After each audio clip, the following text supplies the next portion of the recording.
গত বছরের ৫ আগস্ট ছাত্র জনতার গণ অভ্যুত্থানের মুখে ক্ষমতাচ্যুত হন শেখ হাসিনা। পালিয়ে আশ্রয় নেন পার্শ্ববর্তী দেশ ভারতে। পাশাপাশি কার্যক্রম নিষিদ্ধ ঘোষিত আওয়ামী লীগের হেভিওয়েট নেতারাও পরিবারসহ আশ্রয় নেন ভারতে। নিজ নিজ প্রাণ বাঁচাতে যে যেখানে পেরেছেন লুকিয়েছিলেন।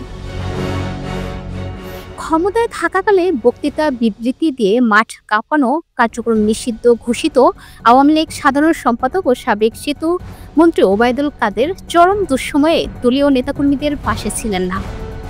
ক্ষমতাচ্যুতি দীর্ঘদিন পার হয়ে গেলেও তিনি টু শব্দটি পর্যন্ত করেননি। অথচ আগে প্রায় প্রতিদিনই বিরোধী দলকে নিয়ে উস্কানিমূলক বক্তব্য দিতেন তিনি। সম্প্রতি ভারতীয় সংবাদ মাধ্যম দ্য ওয়ালের এক্সিকিউটিভ এডিটর অমল সরকারকে দেওয়া ওবায়দুল কাদেরের এক সাক্ষাৎকার সোশ্যাল মিডিয়ায় ভাইরাল হয়েছে।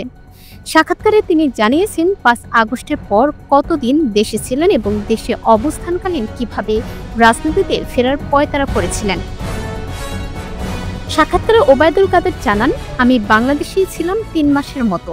আমার একটা উদ্দেশ্য ছিল ওখান থেকে কিছু করা যায় কিনা, কিছু একটা করা যায় কিনা, দলকে সংগঠিত করা যায় কিনা।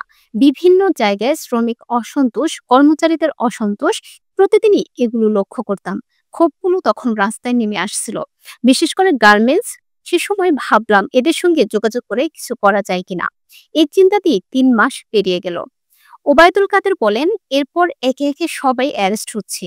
আমি তো নেত্রীর পরের তখনই ২১২টা খুনের মামলায় আমি আসামি হয়ে গেছি।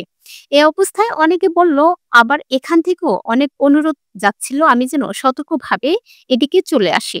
এভাবেই চিন্তা করলাম যে আমার বাইপাস সার্জারি হয়েছিল, অনেকগুলো ওষুধ খেতে হয়, আমি ধরা পড়লে ওষুধ খাবো কিভাবে।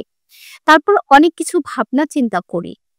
আওয়ামী লীগের অনেক নেতা গ্রেপ্তার হলেও কাদের কিভাবে দেশ ছাড়তে পারলেন, সাক্ষাৎকারে তিনি সেটা খোলাসা করেননি। ছাত্র জনতার অভ্যুত্থানের গত ৫ আগস্ট শেখ হাসিনা পদত্যাগ করে দেশ ছাড়ার পর থেকে আত্মগোপনে চলে যান আওয়ামী লীগ ও এর অঙ্গ সংগঠনের নেতৃত্ব স্থানীয় নেতারা। অভ্যুত্থানের পর থেকে হদিশ ছিল না আওয়ামী লীগের সাধারণ সম্পাদক ওবায়দুল কাদেরের। সরকার পতনের ৯ মাস পর প্রথমবারের মতো দলটির সাধারণ সম্পাদক ওবায়দুল কাদেরের কণ্ঠ শোনা গেল ইন্টারনেটে। ছাত্র জনতার আন্দোলন, দমন পীড়নের ঘটনায় মানবতাবিরোধী অপরাধের মামলায় সাবেক প্রধানমন্ত্রী শেখ হাসিনার মতো ওবায়দুল কাদেরের নামেও গ্রেপ্তারি পরোয়ানা জারি করেছে আন্তর্জাতিক অপরাধ ট্রাইব্যুনাল।